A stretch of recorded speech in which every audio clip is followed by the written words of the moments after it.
গুপ্ত রাজনীতির যে বাস্তবতা আপনারা 5 তারিখের আগে বলেন, এটার কোনো যুক্তি নেই। গুপ্ত রাজনীতি অলওয়েজ ডেঞ্জারাস, যে কোনো ডেমোক্রেটিক প্রসেসের কারণে। গুপ্ত রাজনীতির কারণে আওয়ামী লীগ শক্তিশালী হয়েছে।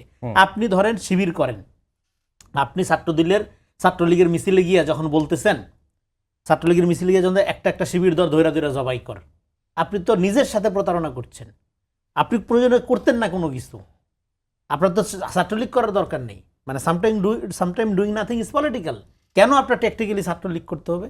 আরেকটা ওনারা বলে যে বিএনপি গুপ্ত। বিএনপি একটা ইনক্লুসিভ পলিটিক্যাল পার্টি, বিএনপির গুপ্ত হওয়ার কোনো দরকার নেই। একটা হলো ব্যক্তি আমি নিজেকে হাইড করে রাখলাম, হ্যাঁ ব্যক্তি আমি, সেটা তো গুপ্ত রাজনীতি না। সেটা আপনি এক জায়গা থেকে আরেক জায়গায় পালায় গেলেন, কেউ বিদেশে গেল বা কেউ এক ঠিকানা থেকে আরেক ঠিকানা লুকায় রইল পার্সোনালি। আর হইলো আপনি নিজের রাজনৈতিক পরিচয় ফালাই দিয়ে শত্রুর রাজনৈতিক পরিচয় ফাংশন করে, সেটাকে আমরা গুপ্ত বলি। এটা ডেঞ্জারাস ফেনোমেনা। এটা আমি পরে আরেকটু ব্যাখ্যা করব। এটা একটা মানে ডেমোক্রেটিক সোসাইটি গঠনের ক্ষেত্রে অন্তরায়।